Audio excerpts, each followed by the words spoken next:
चलिए, एक जिज्ञासा है हम सबों के बीच, हम लोग उन्हीं को सुन लेते हैं। जहाँ तक मैं समझा हूँ,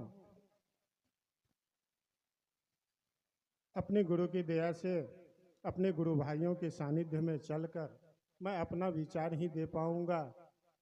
कोई आवश्यक नहीं कि शाश्वत मैं आप सबों को कर पाऊं।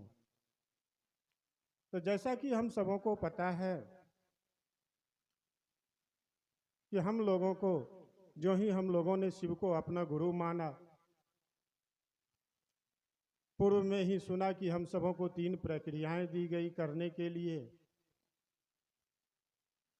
साथ ही हम लोगों को कहा गया कि अपने गांव में, अपने टोले में, अपने मोहल्ले में सप्ताह में 1 रोज बैठा जाए, जिनको हम लोग साप्ताहिक नाम देते हैं। इन कार्यक्रम को करने का मूल उद्देश्य, जो मैं समझा हूं, कि हम लोगों को साहब ने कहा कि शिव को गुरु मान लीजिए।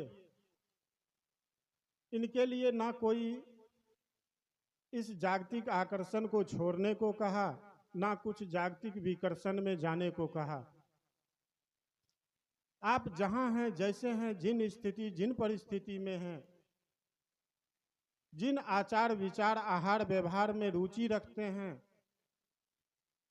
कोई मायने नहीं रखता है शिव की शिष्यता में। सभी वर्णाश्रम के लोग, चाहे वह उच्च वर्ग से हो या निम्न वर्ग से हो, धनी हो अथवा गरीब हो, शिव को अपना गुरु बना सकते हैं। हम लोगों को पता है कि आने वाला वक्त जो आ रहा है हम सबों के बीच, हमारा आपका जीवन व्यस्त से व्यस्ततम होता जा रहा है। अपने परिवारों का भरण पोषण करने के निमित्त हम लोग सुबह से शाम तक, मध्य रात्रि तक व्यस्त रहते हैं और जीवन काल छोटा होता चला जा रहा है। हम लोगों ने देखा है कि हमारे दादा परदादा 100 वर्ष के उम्र को पार करते थे, हम लोग 60-70 में लुढ़क जाते हैं। समय का अभाव है, प्रक्रियाएं उतनी ही है, इसलिए व्यस्तता बढ़ती चली जाती है। तो ना हम लोगों को घर परिवार छोड़ना है, ना हम लोगों को कहीं जाके धुनी रमाना है। कहा आप अपने घर परिवार में अपने जीवन यापन के कर्मों को करते हुए, तो भाई साहब ऐसे में, वैसे तो आ गए हैं हम लोग इंडिया से नेपाल, लेकिन ये देखा देखी करने की आवश्यकता नहीं शिव की शिष्यता में। कहा आप जहां हैं वहीं पे अपने अड़ोस पड़ोस में जो दूसरे सूत्रों के तहत आप लोगों को संवाद संप्रेषित करते हैं कि हे बहन शिव मेरे गुरु हैं, आपके भी हो सकते हैं, हे भाई शिव मेरे गुरु हैं, आपके भी हो सकते हैं। इन संवाद को संप्रेषण करने में होता क्या है कि हम लोग कुछ प्रश्नात्मक वाद विवाद में फंसते हैं।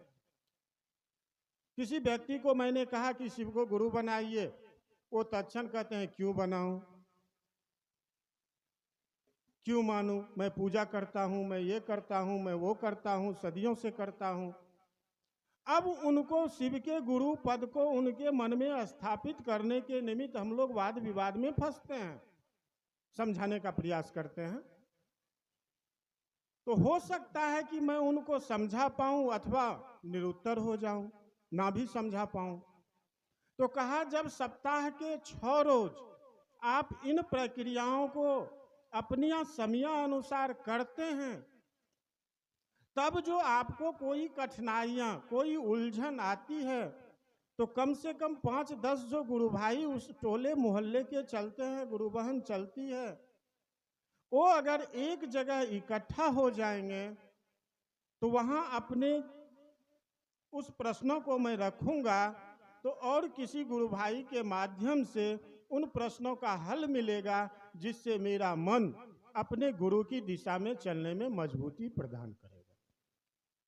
तो कहा मूल उद्देश्य यही है कि आप सप्ताह में 6 रोज जो अन्यंत्र अपने गुरु कार्य में व्यस्त रहा, एक रोज बैठकर अपने विचारों का आदान प्रदान करने के निमित्त हम लोग साप्ताहिक करें। अब रही प्रक्रिया की बात, तो कहा गया कि स्थान काल और पात्र के अनुसार धर्म भी बदलता है। यह हम लोगों का ग्रंथ उपनिषद गवाह है इनका। तो आज हम लोगों का जो परिवेश, हमारा सामाजिक माहौल, जो समाज में मानव के बीच विकृतियां आ चुकी हैं उनके सोच में, इन सबों को देखते हुए इनमें भी बदलाव हुआ। जानते हैं हम लोग कि 15 वर्ष पूर्व संपूर्ण रात्रि कार्यक्रम होता था, आपके भी नेपाल में होता था। फिर समय आया कि 8 बजे रात्रि तक होता था। अब वक्त आया कि सूर्यास्त से पहले किसी भी प्रकार के शिवगुरु से आयोजित आयोजन को समाप्त किया जाए, जिनमें साप्ताहिक केंद्र भी समाहित होता है। तो हम लोगों को अब प्रक्रिया मिली कि हम लोग अपने समयानुसार सूर्यास्त से पहले, और पहले ही नहीं, यह सुनिश्चित करें कि हमारे बीच बैठे हुए भाई बहन अपने दैनिक कार्यों में बाधा उत्पन्न ना हो, ऐसी समय में शिव गुरु का कार्य करें और साप्ताहिक केंद्र पे उपस्थित होकर समाप्त करके पुनः अपने घर को चले जाएं। यही मूल प्रक्रिया रही, क्योंकि अनेक विघ्न बाधाओं को देखते हुए यह लिया गया। समय ज़्यादा है नहीं, हम लोगों व्याख्या में जाएंगे नहीं। गुरु भाई अच्छे अच्छे अनुभवी गुरु भाई हैं। जहाँ तक मैं साप्ताहिक के संबंध में समझा रखने का प्रयास किया, इन्हीं शब्दों के साथ आप सबों को पुनः मेरा प्रणाम।